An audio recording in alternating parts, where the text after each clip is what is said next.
کھاتے کیا ہیں؟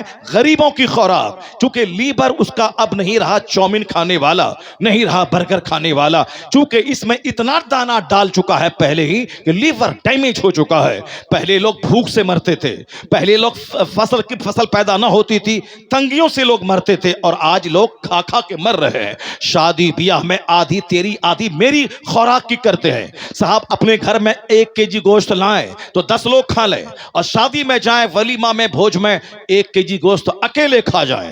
وہاں اپنے گھر میں 1 سیب لائیں تو 5 لوگ مل کے کھائیں, اور وہاں آدھا سیب کھائیں اور آدھا پھینک دیں. رس قدم رس ملائی کتنی اچھی چیز ہے. اپنے گھر میں 1 رس قدم لائیں تو اپنے بچوں کو تھوڑا تھوڑا دیں, تھوڑا خود کھا لیں. اور شادی بیاہ میں جائیں ڈبہ ملے تو آدھا کھائیں آدھا پھینک دیں. یعنی پھینکنا ایک لوگوں نے رسم بنا لیا ہے, آدھا کھانا آدھا برباد کرنا. جس جو قوم برباد کرتی ہے کھانے کو, دانا اس سے روٹھ جاتی ہے.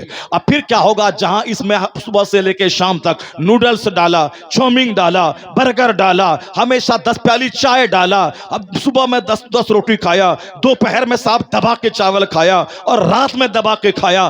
10-20 سال کے بعد لیور ڈیمیج ہو جاتا ہے.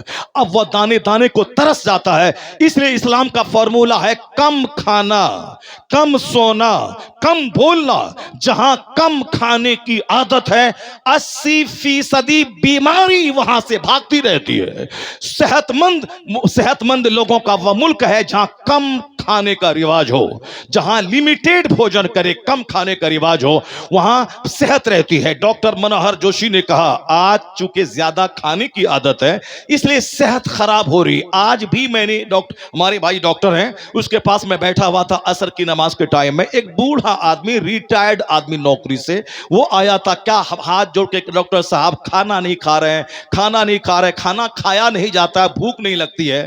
میں نے ان کا چہرہ دیکھا, ڈاکٹر صاحب کو مخاطب کر کے میں نے ان سے کہا کہ ڈاکٹر صاحب تو دوائی آپ کو دے دیا, اگر آپ زندہ رہنا چاہتے ہیں, صحت مند رہنا چاہتے ہیں, کیا چاہتے ہیں کہ 25 سال کی عمر میں جیسا کھاتے تھے 75 سال میں بھی ویسا ہی پیٹ رہے؟ کیا چاہتے ہیں آپ 18 سال میں جس طرح آپ کے بدن میں ہڈی مضبوط تھی, طاقت تھی, آپ کیا چاہتے ہیں 75 سال کی عمر میں بھی اسی طرح کی ہڈی مضبوط رہے؟ جس طرح 25 سال کی عمر میں بال سر کے سارے کالے تھے, آپ کیا چاہتے ہیں 75 سال میں بھی وہ سارے بال کالے رہیں؟ جس طرح اب 18 سال کی عمر میں شادی کرنے کے بعد وہ اپنی زندگی کو آپ نے رنگین بنایا, کیا چاہتے ہیں 75 سال میں بھی وہی دن لوٹ کے آ جائیں؟ آپ کی عمر ہوگی, اب صرف 2 ٹائم کھائیے آپ. اگر صحت مند رہنا ہے, زندگی کی خوشی حاصل کرنی ہے, یہ ناشتے میں ٹھوس لیا, دوپہر میں ٹھوس لیا, اور رات میں بھی ٹھوس کے سونا چاہتے ہیں, صرف 2 ٹائم کھائیں, صبح کھائیں اور شام کھائیں, آپ خوش رہیں گے. کہا ہاں, میں نے دوائی تو بھوکے پیٹ میں کھاؤں؟ میں نے کہا صبح 2 روٹی کھا کے دوائی کھا لیں, اس کے بعد دن میں اگر بھوک لگے تو بس تھوڑا سا بسکٹ کھائیں, اور پیٹ بھر کے آپ شام میں کھائیں. پھر دیکھیں کس قدر شام میں جب بھوک لگے گی کھانے میں مزہ آئے گا. یہاں بندہ چاہتا ہے کہ 80 سال کے بڑھاپے میں بھی جوان کی طرح ہی کھائیں, کھیر بھی کھائیں, کھیر بھی کھا لیں, رس ملائی بھی کھا لیں, حلوہ بھی کھا لیں, روٹی بھی کھا لیں. معلوم ہے تمہیں پیغمبر اعظم علیہ السلام کے پاس مصر کے بادشاہ نے ایک طبیب کو بھیجا تھا کہ یا رسول اللہ میں ایک ڈاکٹر بھیج رہا ہوں, اس سے اپنے بیماروں کا علاج کروایا کیجئے, میں ڈاکٹر کا تحفہ بھیج رہا ہوں. آقا نے دوسرا تحفہ قبول کیا اور ڈاکٹر کو یہ کہتے ہوئے واپس کر دیا کہ ہمارے ہاں لوگ بیمار کم پڑتے ہیں, اس طبیب کی حاجت نہیں ہے. کیوں؟ یہاں جب بھوک لگتی ہے تب لوگ کھانا کھاتے ہیں, اور ابھی بھوک باقی رہتی ہے کھانا چھوڑ دیتے ہیں. اس لیے مدینے کے لوگ بیمار نہیں پڑتے, اور پوری زندگی میں 63 سالہ زندگی میں آقا علیہ السلام کبھی خطرناک مرض کے شکار نہ ہوئے. صرف 2 بار آپ کو بخار آیا, اور جو آپ جس مرض میں آپ اس دنیا کو چھوڑ کے گئے, وصال فرمائے, ظاہری زندگی سے آپ پردہ فرمائے, وہ مرض بھی بخار ہی تھا, صرف 2 بار آیا. صحابہ کرام 10-10 kg کی تلوار اٹھا کے جہاد کرتے تھے, وہ بھوکے رہتے تھے, ایک کھجور کھاتے اور 10 kg کی تلوار اٹھاتے. پتہ یہ چلا کہ پیغمبر اعظم یہ کہنا چاہتے ہیں جہاں کم خوراک لوگ ہوں صحت وہاں رہتی ہے، اور جہاں زیادہ کھایا جائے ہارٹ بیمار ہوتا ہے، جہاں زیادہ کھایا جائے وہاں پیٹ بیمار ہوتا ہے، جہاں زیادہ کھایا جائے وہاں کڈنی خراب ہوتی ہے، جہاں زیادہ کھایا جائے وہاں سوچنے سمجھنے کی طاقت مفلوج ہوتی ہے۔ اس لیے صحت چاہتے ہیں تو آپ ہمیشہ کم کھائیں، کوئی ایکسرسائز کرنے کی ضرورت نہیں ہے۔ لیکن اب چونکہ لوگوں کی ہوس اتنی زیادہ ہے، جیسے بچوں کو اپنے ہاتھ میں 1000 روپے کی ٹافی دے دیں، وہ ٹافی اچھی نہیں لگتی، وہ دوسرے بچے کے ہاتھ میں 2 روپے کی ٹافی اگر وہ دیکھتا ہے تو بچے کو وہ ٹافی اچھی لگتی ہے اور اپنے ابو سے کہتا ہے وہ ہمیں چاہیے۔ اسی طرح عورتوں اور خواتین کے پاس چونکہ سمجھ تھوڑی سی کم ہوتی ہے، ان کو 10,000 روپے کا سوٹ لا کے دے دیں، اگر کوئی دوسری عورت 300 روپے کی سوٹ پہنی ہوئی ہے تو ان کو 10,000 کی سوٹ اچھی نہیں لگتی، وہ اس کے سوٹ کو وہ دیکھتی ہے۔ وہ اپنے گھر میں 2000 کے قالین بچھے ہیں، اس کو وہ اچھا نہیں لگتا، وہ دوسرے کے گھر میں اگر 300 روپے کا بورا بچھا ہوا ہے تو وہ اس کو اچھا لگتا ہے۔ اس لیے ان کی نظر دوسروں کے لباس پہ، دوسروں کے زیور پہ، دوسروں کی انگوٹھی پہ، دوسروں کے رنگ پہ رہتی ہے۔ اسی لیے کہا گیا ہے کہ یہ کم عقل ہے، اس کو گھر سے باہر نہ جانے دے، اس کو چھت پہ نہ جانے دے، اس کو غیروں سے بچا دے، اس کو دیور سے بچا، اس کو کزن سے بچا، اس کو غیر مردوں سے بچا۔ اگر اس کی عزت پیاری ہے تو غیر مردوں کا خوبصورت چہرہ ان کی آنکھوں میں سمانے مت دے۔ یہ اس کو ذلیل کرنے کے لیے نہیں ہے، یہ اس کی عزت کی حفاظت کے لیے ہے۔ اور جب تک یہ بات تھی، گھر میں امن تھا، شوہر کی کمائی میں برکت تھی، زناکاری دور دور میں کہیں دیکھی نہیں جاتی تھی۔ اور جب سے گھر سے باہر نکالنے اور بے پردہ گھومنے، دوسروں کا منہ دیکھنے کا چلن شروع ہوا، اس کے بعد سے بھاگنے، 5 بچے کی ماں کے دوسروں کے ساتھ بھاگنے اور غیر مردوں کے ساتھ بھاگنے، اپنے شوہر کو جان مار کے دیور کے ساتھ بھاگنے کا رواج چلا ہوا ہے۔ اس لیے اسلام نے پردے کا حکم دیا ہے تاکہ تیری زندگی کا چین بچا رہے، سکون بچا رہے۔ یہ کم عقل ہے، اسے زیادہ مت گھما، ورنہ تو ان کی فرمائش پوری نہیں کر پائے گا۔ ان کو سجدے کی عادت ڈال دے، تلاوت کی عادت ڈال دے، درود کی عادت ڈال دے، ان کو عبادت کا عادی بنا دے تاکہ تو بھی سکون میں رہے، تیرا گھر بھی جنتی ماحول دیتا رہے۔ اور جہاں عبادت کا ماحول نہیں رہا، 1 کروڑ کا گہنا ڈال دے، اور جہاں نظر دوسری عورت کے گہنے پہ پڑی پھر تمہارے سر کے بال نوچ لے گی۔ اسی لیے اس کو جتنا زیادہ ہو قرآن کی ہدایت پر عمل کر۔ وَقَرْنَا فِي بَيُوتِكُنَّ وَلَا تَبَرَّجْنَا تَبَرُّجَ الْجَاهِلِيَّةِ۔ اللہ تعالیٰ جو ہمارا خالق ہے، مرد عورت کا سب کا خالق ہے، وہ اللہ کیا کہتا ہے؟ اے عورتوں اپنے گھروں میں ٹھہری رہو، دوسری جاہلیت کے زمانے کی عورتوں کی طرح آوارہ مت پھرتی رہو۔ آج جو آگ لگی ہے پارلیمنٹ میں، آگ لگی ہے کورٹ میں، آگ لگی ہے ریزرویشن ریلوے کے ڈبے میں، آگ لگی ہے ریلوے اسٹیشن پر، آگ لگی ہے پلیٹ فارم پہ، ہر جگہ آنکھ سیکنے کی جو ریت چلی ہے، عورتوں کی آبرو ریزی کی، دست درازی کی، زناکاری کی۔ کلکتہ کے RG میڈیکل کالج میں کیا ہوا؟ ایک پڑھا لکھا پرنسپل وہ اپنے کالج میں پڑھنے والی MD کرنے والی ڈاکٹر کے ساتھ کس قدر اپنے چیلے کے ساتھ مل کر ریپ کیا۔ سارا ہندوستان سہم گیا، ہندوستان کی تھو تھو مچ گئی، پوری دنیا میں ہندوستان ذلیل ہوا۔ اگر گاؤں دیہات میں کوئی کانڈ ہو، چلو وہاں جاہل ہے، اس کی سوچ بڑی نہیں ہے، وہاں لوگ زیادہ فیچر پہ نظر نہیں رکھتے ہیں، انہیں ہیلتھ کی پرواہ نہیں ہے، انہیں آنے والی نسل کی فکر نہیں ہے۔ وہاں اگر شراب زنا ہے اس کی جہالت کی وجہ سے، لیکن جو میڈیکل کالج کا پرنسپل ہے، جو ہائیلی کوالیفائیڈ ہے، جو پڑھا لکھا آدمی ہے، اگر وہاں زنا کا کاروبار چلتا ہو، ریکٹ چل رہا ہو، پتہ یہ چلا چاہے بندہ 1000 پڑھ لکھ لے، نیچرل سسٹم سے بغاوت اگر کرے گا تو چاہے پارلیمنٹ ہو وہاں بھی بدکاری ہوگی، اور جہاں نیچرل سسٹم کی موافقت ہوگی، اس کے طریقے پہ عمل کیا جائے گا، تو آپ یوں سمجھ لیں کہ وہاں بدکاری کا خاتمہ ہوگا۔ یہ قانون پردہ اسلام نے دے کر عورتوں پہ ظلم نہیں کیا ہے، عورتوں پہ انصاف کیا ہے۔ اگر ایک عورت خوبصورت ہے اور جینس ٹی شرٹ پہن کے راستے سے چل رہی ہے اور 10 لفنگا درندے درندہ اور سامنے کھڑا ہے یا دسوں چاہتا ہے کہ میں اس سے فائدہ حاصل کروں, میں اس سے شادی کروں, یہ بتا دے کہ اس ایک خاتون کا حال کیا ہوگا. چونکہ سامنے جب رس ملائی ہوتی ہے تو سب کھانا چاہتا ہے, خوبصورت خاتون ہو تو سب ان کو اپنی بیوی بنانا چاہتا ہے, اگر بیوی نہ بھی بنے اپنی ہوس کی آگ بجھانا چاہتا ہے. یہ سب جان رہے ہیں, اگر نہیں تو 80 سال کا بوڑھا بھی ایک برہنہ لڑکی کو کیوں گھور گھور کے دیکھتا ہے. اگر یہ بات نہیں ہے تو 25 سال کا جوان جو رات و دن خواتین کو دیکھتا ہے,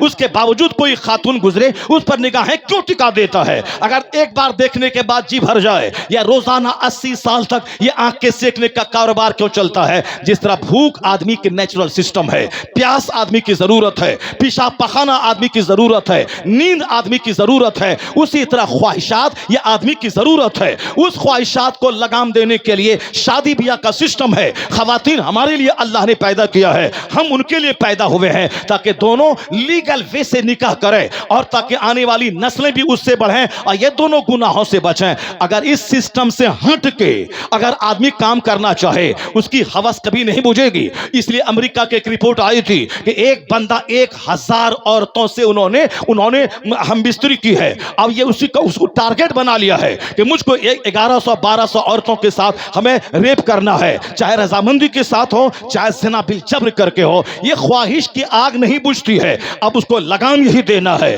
کہ عورتیں پردے میں رہیں تاکہ ان لفنگوں کی, ان درندوں کی نظر اس کے چہرے پہ نہ پڑے. وہ بھوتنی ہے, اس کا عیب چھپا رہے گا جب دوپٹہ رہے گا. وہ حور کی طرح ہے, اس کی خوبی چھپی رہے گی اگر سر پہ دوپٹہ رہا. اگر بھوتنی ہے کالی کلوٹی, سر پہ چادر ہے, عیب اس کا چھپا ہوا ہے. اگر وہ حسن و جمال کی دیوی ہے, اگر سر پہ دوپٹہ ہے اس کا حسن بھی چھپا ہوا ہے. یہ دوپٹہ قانون پردہ ان کی سرکشا کے لیے, ان کی سیفٹی کے لیے, ان کی سیکورٹی کے لیے, ان کی حفاظت کے لیے, ان کو سمان دینے کے لیے, ان کو عزت دینے کے لیے ہے, نہ کہ ان پر ظلم کرنے کے لیے ہے. اس لیے آج دنیا میں علم کے نام پر جہاں صاحب ہومو سیکسولیٹی کے نام پہ عذاب آیا ہے, اور جہاں بے پردگی کے نام پہ مخلوط تعلیم کے نام پہ مردوں عورتوں کو ایک ٹیبل پر بٹھایا گیا ہے. اس لیے اسکول میں اب گندے کام, کالج میں گندے کام, یہاں تک کہ ہاسٹل میں گندے کام, یہاں تک کہ صاحب میڈیکل کالج میں گندا کام. اب یہ رکے گا کیسے؟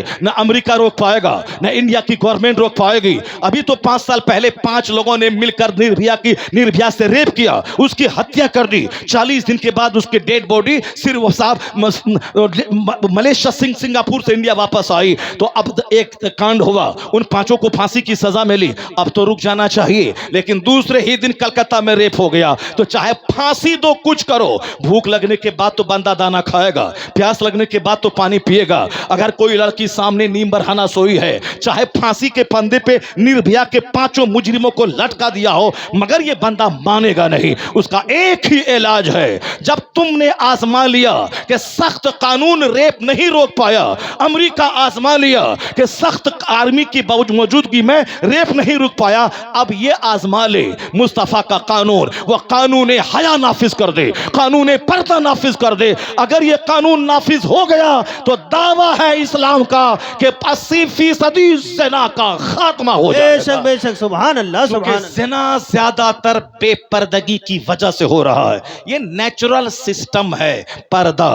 اب نیچرل سسٹم کی مخالفت کوئی کرے تو وہ تو ہوگا ہی. نیچرل سسٹم ہے اپنی بیوی کو دوست کے سامنے مت جانے دے, یا تیری امانت ہے. اب اگر میں اپنی خوبصورت بیوی کو دوستوں کے سامنے لے آؤں, اب میرا دوست ان پر نظر ڈالے, انہوں نے دماغ میں سیٹ کر لے کہ میرے دوست کی بیوی بڑی خوبصورت ہے, تو اب اگر میرا نمبر لے کے میری بیوی کے ساتھ وہ باتیں کرنا شروع کر دے, اس کے بعد دوست کی غیر موجودگی میں وہ سونے کا تحفہ لے کے اس کے پاس آئے اور مٹھائی کا تحفہ لے کے آئے, عورتوں کا دل نازک ہوتا ہے, چھوٹے سے تحفے سے دل اس کا پسیج جاتا ہے. پھر اب اگر میرا دوست میری بیوی کو لے کے اگر بھاگ گیا باہر, یہ بتا دیں قصور کس کا ہے؟ عورت کا قصور کم ہے, سب سے زیادہ قصور اس مرد کا ہے جو اپنے دوست کے سامنے اپنی بیوی کو لایا ہے.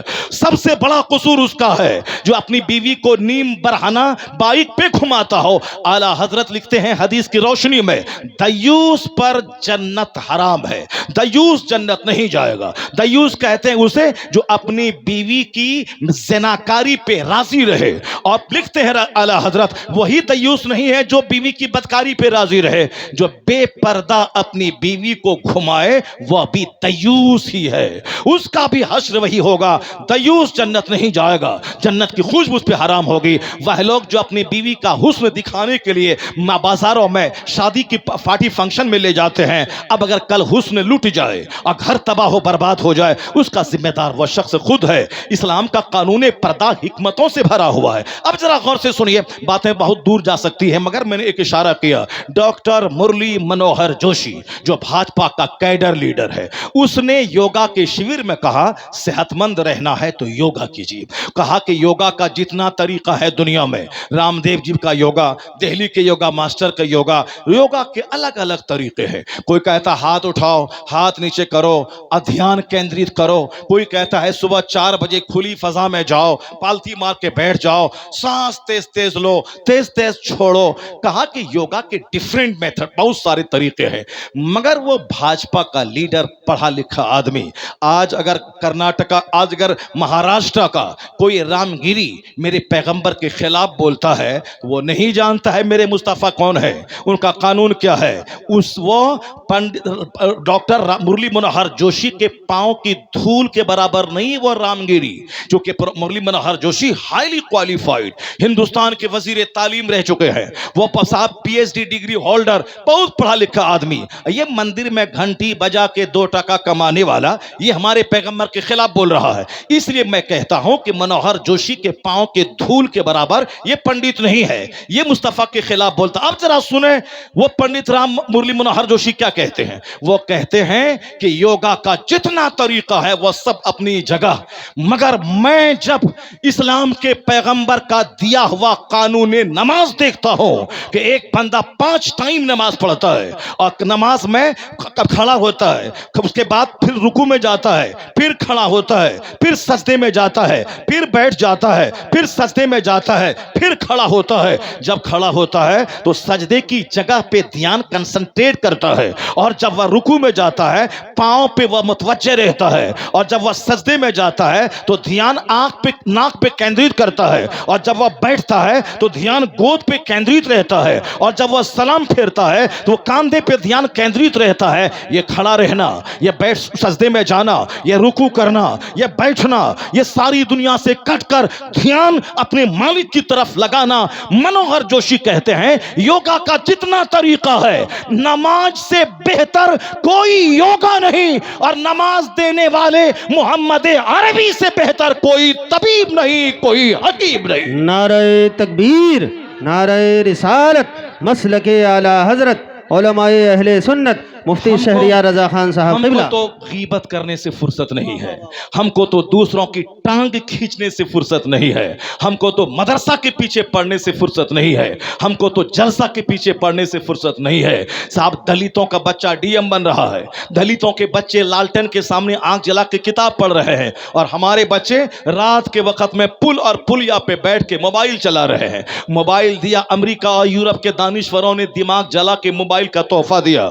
پہلے 20 دن کے بعد میرے بیٹے کے خط کا جواب آتا تھا، ایک سے 10 دن کے بعد 10 دن میں خط پہنچتا تھا، پھر وہاں سے 10 دن کے بعد جواب آتا تھا۔ اللہ کا کتنا بڑا تحفہ موبائل کی صورت میں ہے کہ بچہ سعودی عرب میں رہے، بچہ پنجاب میں رہے، بچہ امریکہ میں رہے، 1 سیکنڈ میں بچے سے کنیکٹیڈ ہم ہو جاتے ہیں، بچے سے رابطے میں آ جاتے ہیں، بچے کی خیریت دریافت کر لیتے ہیں۔ کتنی عجوبہ چیز ہے یہ موبائل۔ اس ہنگامے کے دور میں، بڑھتی ہوئی آبادی کے زمانے میں، اس افراتفری کے زمانے میں کس قدر تحفہ ہے یہ موبائل، جو ہمیں رشتہ داروں سے، ہمیں اپنے دفتروں سے اور ہمیں اپنے رشتہ داروں سے قریب رکھتا ہے۔ لیکن یہاں اتنا بڑا تحفہ ہے، اس تحفے کا مس یوز کیا ہو رہا ہے؟ کوئی پل پہ بیٹھا ہوا ہے، کوئی عورتوں کے پاس بیٹھا ہوا ہے، کوئی گندی تصویریں لے کے بیٹھا ہوا ہے، کوئی رات بھر موبائل چلا کے صبح سویرے سوتا ہے اور دن کے 10-11 بجے اٹھتا ہے۔ آپ نے دیکھا ہوگا رات بھر کتا رات بھر سوتا نہیں ہے، کبھی اس گلی میں، کبھی اس گلی میں، کبھی یہاں ہلڑ بازی، کبھی وہاں 10 کتے گئے، وہاں بھوکنے لگا. یہ رات بھر یہ کتے جاگتے ہیں، دوسروں کی نیند خراب کرتے ہیں اور ہلڑ بازی کرتے ہیں. لیکن بزرگوں نے کہا ہے جب صبح کا وقت آتا ہے، سحری کا ٹائم اور رات کا آخری حصہ، اس وقت یہ کتے سو جاتے ہیں. کہاں؟ راہ کے ڈھیر پر، بیچ راستے میں، نالا کے کنارے یہ کتے سو جاتے ہیں. کہتے ہیں بزرگوں نے کہا ہے کہ کتوں کی صفت ہے کہ رات بھر ہلڑ بازی کرنا، رات بھر جاگنا، سنیما دیکھنا، اور جب فرشتوں کے آنے کا ٹائم ہو جائے اس وقت میں مردار کی طرح سو جانا. یہ خصلت ہے کتوں کی. اور بزرگوں کی کیا خصلت ہے؟ عشاء کی نماز کے بعد اللہ کے نیک بندے سو جاتے ہیں، اور جب سحری کے ٹائم میں تہجد کا وقت ہوتا ہے تو اللہ کے فرشتے آسمان سے زمین پہ نازل ہوتے ہیں. اس کی پہچان کیا ہے؟ جب مرغ بولنے لگتا ہے، حضور فرماتے ہیں فَاسْأَلُوا اللَّهَ مِنْ فَضْلِهِ، اللہ سے اس کا فضل مانگو. کب؟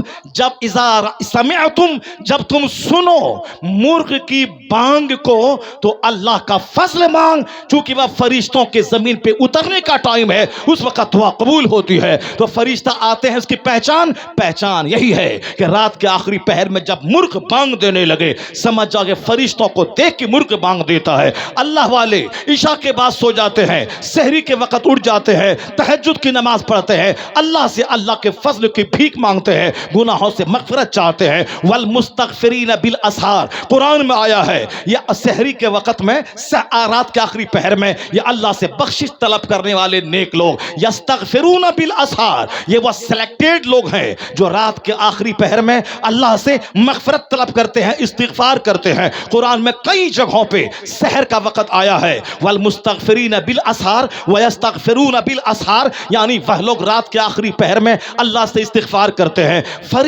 نیک بندوں کی صفت ہے کہ رات کے آخری پہر میں جاگ جانا، فرشتوں کے آتے وقت اللہ سے دعا کرنا. اور شریروں اور شیطانوں کی صفت ہے، کتوں جیسی عادت ہے کہ رات بھر ہلڑ بازی کرنا، کبھی یہاں کبھی وہاں، کبھی پل پہ، کبھی پلیا پہ، کبھی دوسروں کی گلی میں، اور جب فرشتوں کے آنے کا ٹائم ہوا کتوں کی طرح مردار بن کے سو جانا. نہیں، تم شاہین صفت ہو، تمہیں فرشتوں کی عادت اختیار کرنی ہے، نیک لوگوں کے طریقے پہ چلنا ہے. ہم کبھی قادری کانفرنس کرتے ہیں تاکہ غوث اعظم کی کردار کی نقل کرنے کی عادت پیدا ہو. ہم غریب نواز کانفرنس کرتے ہیں، یہ نہیں کہ اجمیر جا کے دھاگا تالا باندھے مراد کا تالا، نہیں، غریب نواز کی زندگی سے نور حاصل کریں. ہم اعلیٰ حضرت کا عرس مناتے ہیں تاکہ اعلیٰ حضرت کی زندگی سے روشنی ہمیں ملے، عشق رسالت کا نور ملے، عمل صالح کا نور ملے، کتابوں کے مطالعے کا نور ملے، سنیت کا نور ملے، آقا علیہ السلام سے بے پناہ عشق کرنے کا نور ملے. غوث اعظم سے محبت کرتے ہیں تاکہ صداقت ملے، سچائی ملے، صفائی ملے، نمازوں کی پابندی ملے. جہاں 49 اولاد، 4 بیویاں ہیں، مگر فجر کی نماز 40 سال تک ان کا غلام کہتا میں نے مرشد کو دیکھا 40 سال تک عشاء کے وضو سے فجر کی نماز پڑھی ہے. تو ہم نے غوث کا لنگر کھایا، ان کا توشہ کھایا، تو ملیدہ کھایا، مگر غوث پاک اس کیریکٹر سے نور حاصل نہیں کی. 4 بیوی، 49 اولاد، اور عبادت کا حال ہے 40 سال تک عشاء کے وضو سے فجر تک عبادت کرتے رہیں. اسی وضو سے فجر پڑھ کے تب آپ مدرسے میں جا کے قیام فرمائے. پتہ یہ چلا غوث اعظم کا مالیدہ کھانے سے غوث پاک خوش نہیں ہوتے. تم نماز پڑھنے کی عادت ڈال کہ ہم عشاء کے وضو سے فجر نہیں پڑھ سکتے، کم سے کم عشاء کے وضو سے عشاء پڑھ لے، پھر پوری رات سو جائے، پھر فجر کے ٹائم میں اٹھ جائے اور فجر کی وجہ سے فجر پڑھ لیں. 1 لاکھ لنگر کے دیکھ سے غوث خوش نہیں ہوں گے جتنا تمہاری نمازوں کی پابندی سے غوث اعظم کی روح خوش ہو جائے گی. سرکار غوث اعظم کی روح دیکھ سے خوش نہیں ہوتی، غوث اعظم کی روح مالیدہ سے خوش نہیں ہوتی. سرکار غوث اعظم کی روح تو شریعت اور سنت پر عمل کرنے سے ان کی روح کو خوشی حاصل ہوتی ہے. ہم لوگ صرف کھانے والے پارٹی ہیں، تیجا میں کھانا، 40واں میں کھانا، برسی میں کھانا، غوث پاک کا کھانا، اجمیر اور صاحب خواجہ غریب نواز کا کھانا، محرم کا کھانا، یعنی یہ لنگر حسین، یہ لنگر امام اعظم، یہ لنگر غوث اعظم، یہ صاحب لنگر 12ویں، یہ لنگر 6ٹھی، سب بس کھاؤ، اس کے بعد جا کے ڈنڈ پہ لو اور پاخانہ کرنے جاؤ۔ صرف ہم نے لنگر دیکھا، ہم نے ان بزرگوں کے کیریکٹر نہیں دیکھا، ان کے احوال نہیں دیکھا، نمازوں کی پابندی نہیں دیکھی، ان کا تقوی نہیں دیکھا۔ یہ عرس اس لیے نہیں لگتا ہے کہ تالا دھاگا باندھا جائے، وہاں لوہبان جلایا جائے، یہ عرس اسی لیے لگتا ہے ان کی زندگی سے نور حاصل کیا جائے، ان کی زندگی سے اسپریٹ لیا جائے، ان کی زندگی سے سینٹیمنٹ لیا جائے، ان کی زندگی سے پریرنا لیا جائے، ان کی زندگی کی خیرات، تقوی کی خیرات اللہ رب العزت سے مانگی جائے۔ تو نیک لوگ ہمیشہ سحر کے وقت میں جاگتے ہیں، یہ نیکوں کی پہچان ہے، رات میں جلدی سو جانا اور صبح جلدی اٹھ جانا، اور اسی کو آج ویگیانک بھی کہتے ہیں early to bed early to rise makes a man healthy wealthy and wise. آج کہتے ہیں دانشور ویگیانک کہتے ہیں جلدی سے بیڈ پہ جائیے اور جلدی سے بیڈ سے اٹھ جائیے اگر عقل مند بننا ہے، دولت مند بننا ہے، صحت مند بننا ہے، یعنی ہیلدی بننا ہے، ویلدی بننا ہے، وائز بننا ہے۔ ہیلدی مینس سوست تندرست بننا ہے، ویلدی مینس دولت مند بننا ہے، وائز مینس عقل مند بننا ہے۔ عقل مند بننے کے لیے جلدی سونا، جلدی جاگ جانا، اور صاحب دولت مند بننے کے لیے جلدی سونا اور جلدی اٹھ کے نماز پڑھ کے اپنا کاروبار شروع کر دینا۔ جو دن کے 12 بجے دکان میں بیٹھے گا اور جو دن کے فجر کی نماز پڑھنے کے بعد 6 بجے دکان میں بیٹھ جائے گا، وہ اس کے مقابلے میں زیادہ کمائے گا، ان کی دکان زیادہ چلے گی۔ ایک ایک منٹ کو قیمتی سمجھنا ہوگا۔ ہمارے بزرگوں نے نہ زیادہ ہنسا، نہ زیادہ بولا، نہ زیادہ بات کیا، نہ زیادہ دوسروں کے چکر میں پڑا، وہ صرف آخرت کی فکر میں ہمیشہ رہتے تھے، اس لیے ان سے نور حاصل کرنا ہے۔ اب ذرا دیکھیں مروہر جوشی غیر مسلم ہے، اس نے نماز میں جب غور سے دیکھا کتنے بینیفٹس اس کو معلوم ہوئے، کتنے فوائد معلوم ہوئے۔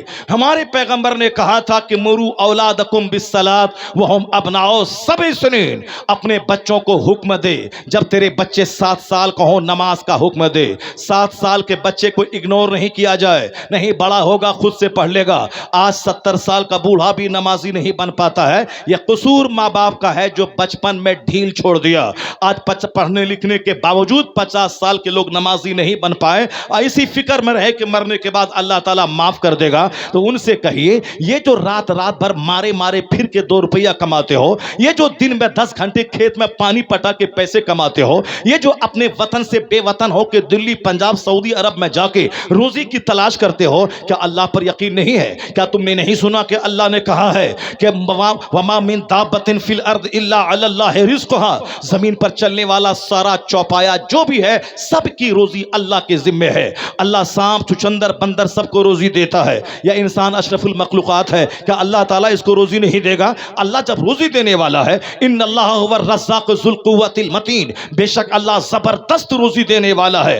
اللہ کہتا ہے لا تقتلوا اولادکم خشیۃ املاق، غریبی کے ڈر سے بچوں کو ذبح مت کر، ہم تمہیں بھی روزی دیتے ہیں، تیرے بچوں کو بھی روزی دیں گے۔ اللہ کہتا ہے فَإِذَا قَضَيْتُمُ الصَّلَاةَ، جب تم نماز مکمل کر لو تو کھڑے ہو جاؤ، اللہ کو یاد کرو، اللہ کا فضل تلاش کرو، اللہ کا فضل، اللہ کی دی ہوئی روزی تلاش کرو۔ تو پھر تم نماز پڑھنے کے بعد روزی تلاش کرنے لگے، کیوں؟ معلوم ہے کہ جب روزی اللہ دینے والا ہے تو کھیت جانے کی کیا ضرورت ہے، دکان جانے کی کیا ضرورت ہے، دلی پنجاب جانے کی کیا ضرورت ہے؟ جتنی روزی مجھ کو ملے گی اللہ مجھ کو دے گا، چاہے میں گھر میں بیٹھ کے کیوں نہ رہوں۔ جیسے سانپ کو روزی اللہ دیتا ہے، شیر کو جنگل میں روزی دیتا ہے، نابینا اندھا سانپ جو درخت کی سب سے اونچی ٹہنی میں لپٹا ہوا ہے اس کو روزی دیتا ہے، سمندر کی مچھلیاں جو 2 کنٹل کھانا کھاتی ہیں اللہ اس کو روزی دیتا ہے، پھر ہم کو روزی نہیں دے گا؟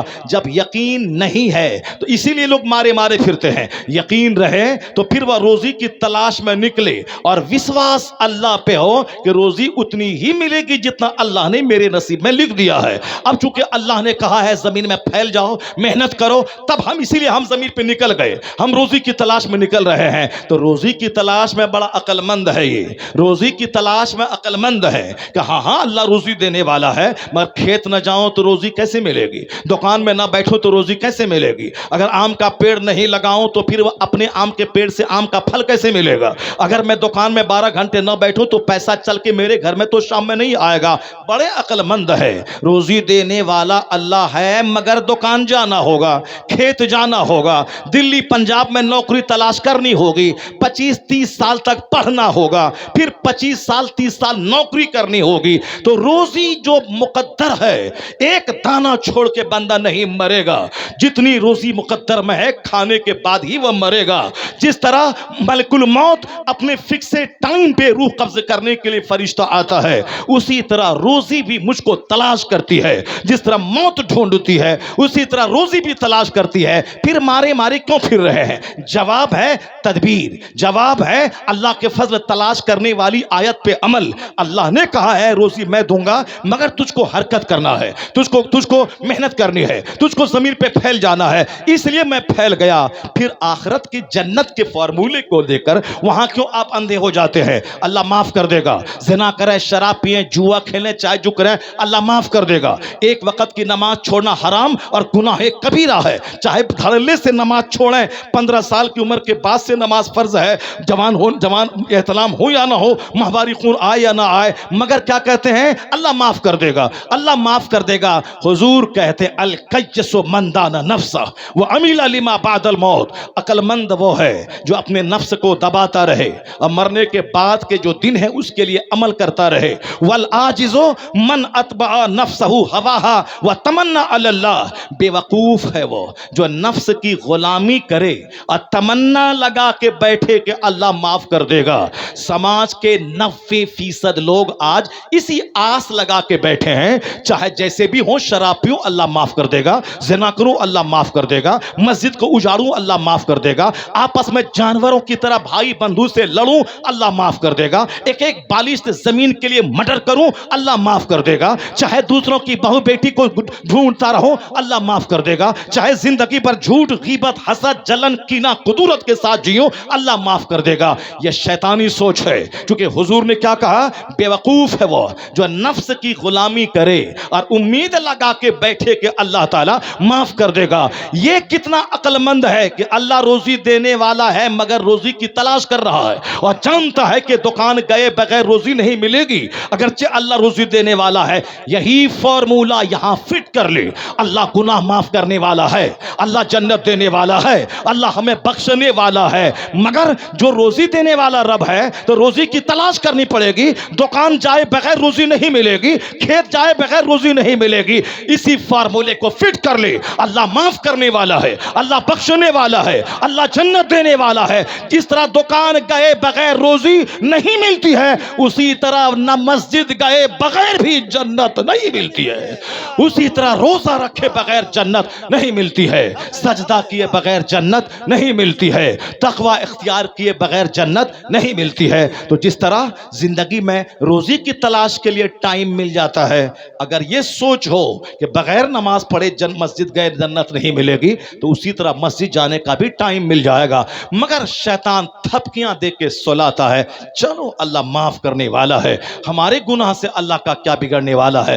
امام غزالی کہتے ہیں کہ یہ شیطانی سوچ کے مخول سے باہر آنا ہوگا. یا شیطان تمہیں تھپکیاں دے کے سلاتا ہے, چلو اللہ بخشنے والا ہے معاف کر دے گا. یہ ہمارے بزرگوں نے جو ہمیشہ کہا ہے اللہ تو بخش دے, تو بخشنے والا مہربان ہے, یہ کون کہا جو 40 سال عشاء کے وضو سے فجر پڑھا ہے؟ یہ کون کہا جو 25 سال درختوں کے پتوں کو کھایا ہے؟ یہ کون بولا؟ یہ وہ بولا جو رمضان کے 30 روزے کے علاوہ سال کے 360 دن جن 5 دنوں میں روزہ رکھنا حرام ہے اس کے علاوہ وہ صاحب صائم الدہر رہے, ہمیشہ روزہ رکھتے رہے. وہ سجدے میں روتے تھے, وہ اللہ کے سامنے آنسو بہاتے تھے, وہ گڑگڑاتے تھے, ان کے رونگٹے کھڑے ہوتے تھے, ان کا بدن تھراتا تھا. وہ اتنی عبادت کرنے کے بعد بھی کپ کپاتے تھے اور کہتے تھے میرے سجدے اس قابل نہیں ہے کہ تو جنت دے دے, بس تیرا حکم ہے سجدہ کرنا, تیرا حکم ہے میں حکم کو بجا لاتا ہوں, مگر جنت تو تیرے فضل سے ملے گی. یہ شرابی, یہ جواری, یہ پاپی, یہ نماز چھوڑنے والا اگر وہ یہی فارمولہ اپنائے الہی تو فضل کرنے والا ہے, تو مجھ کو معاف کر دے گا, جنت دے دے گا, یہ شیطانی سوچ ہے. اس لیے کہ بزرگوں نے گناہ کا منہ نہیں دیکھا, وہ ڈر رہے تھے, وہ ہمیشہ اللہ سے بھیک مانگ رہے تھے, اور یہ گناہوں کی کیچڑ میں لت پت ہے. اس کے باوجود یہ کہتا ہے اللہ معاف کر دے گا, اور روزی کے بارے میں سینسیٹیو ہے, روزی کی تلاش میں وطن سے بے وطن ہوتا ہے. گرہ باندھ کے رکھ لیں, دانا نہیں کھاؤں گا تو میں مر جاؤں گا, اسی طرح نماز نہیں پڑھوں گا تو میں مسلمان نہیں رہوں گا. اس لیے اس بات بات کو گرہ باندھ کے رکھ لے. قانونی طور پر کلمہ پڑھنے والا جب تک نماز روزے کی فرضیت کا انکار نہ کرے اس وقت تک وہ قانوناً کافر نہیں ہوگا. لیکن آقا علیہ السلام کی حدیث کا تیور بھی تو دیکھیں. حضور نے کیا فرمایا ہے کہ بے نمازی کا حشر فرعون کے ساتھ ہوگا, بے نمازی کا حشر قارون کے ساتھ ہوگا, بے نمازی کا حشر حامان کے ساتھ ہوگا, بے نمازی کا حشر امیہ ابن خلف کے ساتھ ہوگا. یہ چاروں کفار گھٹیا قسم کے کافر کا نام مسند احمد شریف میں یہ روایت موجود ہے. اور حضور نے کیا فرمایا, من ترک الصلاۃ متعمدا فقد کفر, جس نے جان بوجھ کر نماز کو ترک کیا اس نے کفر کیا. اب فقہا فرماتے ہیں کفر کرنے کا مطلب وہ کفر کے قریب پہنچ گیا. اب ممکن ہے کہ وہ نماز کی فرضیت کا انکار کر جائے. میں نے کل ایک روایت پڑھی, جو سنتیں چھوڑتا ہے یا سوچ کر ارے سنت ہے چھوڑ دیا جائے, وہ دھیرے دھیرے فرض کو چھوڑنے والا بن جاتا ہے. اور جو فرض کو چھوڑتا ہے وہ دھیرے دھیرے شریعت کے قانون کو ہلکا سمجھنے لگتا ہے. وہ کہتا نماز روزہ کیے بغیر میں جی رہا ہوں, میری روزی بڑھ رہی ہے, میرا مال بڑھ رہا ہے. یہ بزرگان دین کے اقوال موجود ہے. جو سنتیں چھوڑتا ہے وہ دھیرے دھیرے فرض چھوڑنے کا عادی ہو جاتا ہے, اور جو فرض چھوڑتا ہے وہ دھیرے دھیرے شریعت کے قانون کو ہلکا سمجھنے لگتا ہے. ضروری نہیں ہے, اور جہاں شریعت کے قانون کو ہلکا سمجھا وہ کفر کے قریب پہنچ جاتا ہے.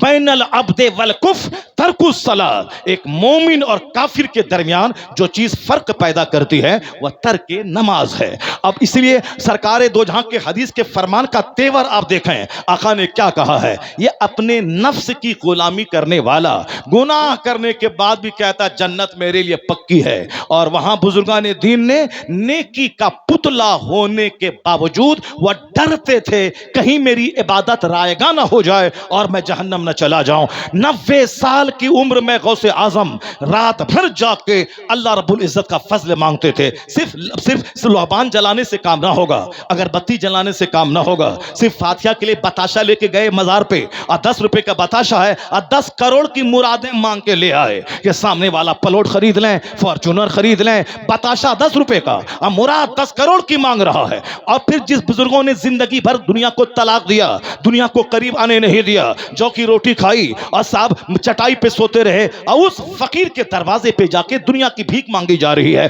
اس کا مطلب ہے ہم نے بزرگوں کے آستانے سے وہاں نماز روزے کا نور نہیں لیا. وہ تو ہم سمجھ بیٹھے کہ یہاں جانے کے بعد دنیا ملتی ہے, مکان ملتا ہے, دولت ملتی ہے. فلاں اجمیر گیا ارب پتی ہو گیا, فلاں اجمیر گیا 4 بیٹا مل گیا, فلاں اجمیر گیا فارچونر خرید لیا, اسی لیے چلو ہم بھی اجمیر چلتے ہیں. یہ اجمیر دین کی محبت میں نہیں جاتے ہیں, یہ اجمیر بزرگوں کی محبت میں نہیں جاتے ہیں کہ بابا آقا غریب نواز اجمیری آپ پیدا ہوئے ایران میں, آپ کی ماں تو رات بھر مصلی پہ بیٹھ کے سجدہ کرتی تھی. جب آپ ماں کے پیٹ میں تھے تو آپ کی ماں کا اسٹیٹمنٹ ہے کہ تہجد میں جب کھڑی ہوتی تو پیٹ سے کلمہ پڑھنے کی آواز آتی تھی. آپ کا باپ ایسا لاجواب تھا جو ایک پنچکی اور باغ سے جو حلال روزی ملتی تھی اسی سے کھاتے پیتے بچوں کو پالتے تھے, کبھی کسی دوسرے کے سامنے حدث سوال دراز نہیں کیا. جس کو زہد کہتے ہیں وہ حقیقی زہد پر آپ کے باپ نے عمل کیا. جب ماں نیک تھی اب باپ نیک تھا تو پھر کیا ہوا, اس دونوں کی کوکھ سے جو بچہ پیدا ہوا وہ بچہ 99-90 لاکھ بے ایمانوں کو ایمان کا نور عطا کر کے چلا گیا. جس کی جو ماں کے پیٹ میں کلمہ پڑھتا تھا وہ ہندوستان کی سرزمین میں اپنا وطن ایران چھوڑ کے آیا اور 90 لاکھ کافروں کو مسلم بنا, مومن بنایا, اس کے سینے میں ایمان کا نور عطا کیا جو ماں کے پیٹ میں کلمہ پڑھتا تھا. ہمارا بچہ, ہماری ماں کا بچہ, ہماری بہو بیٹی کا بچہ یا جواری شرابی پاپی ہندوؤں کو شرمانے والا, کاف ہندوؤں کو شوق پیدا ہوا پڑھنے کا, میں پڑھوں گا, ڈی ایم بنوں گا, بینک کا پروبیشنری آفیسر بنوں گا. کون کہتا نوکری نہیں ملتی ہے, لڑ کے نوکری لوں گا. اگر 5 گھنٹے پڑھنے کے بعد نوکری نہیں ملے گی 10 گھنٹے پڑھ کے نوکری لوں گا. اگر 10 گھنٹے پڑھنے کے بعد نوکری نہیں ملے گی 15 گھنٹے پڑھ کے نوکری لوں گا. ایک جنون طاری ہے. اور ہمارا بچہ باپ زمین بیچ کے ان کو بھیجتا ہے سلیگوڑی اور کلکتہ, وہاں وہ 3 گھنٹے سنیما ڈیلی دیکھتا ہے, قیمتی موبائل خریدتا ہے اور پھر روزانہ ڈریس بدلتا ہے اور پھر چوری ووری کر کے ایم اے کر بھی لے اور نوکری نہیں ملی. کیونکہ نوکری صرف آج کل ڈگری سے نہیں ملتی ہے, نوکری ملتی ہے, کمپٹیشن کا زمانہ ہے, جو جتنا زیادہ میریٹیریس ہوگا اس کو نوکری ملے گی. اس لیے اب اس مقابلے کے زمانے میں خوب محنت کو بڑھانا ہوگا, 12 سے 15 سے 18 گھنٹے تک پڑھنا ہوگا. یہ جو گھومے پھرے موبائل کا مقابلہ کیے سنیما ہال دیکھ کے کون نئی فلم آ رہی ہے, چلو آج سب سے پہلے ہال جانا ہے,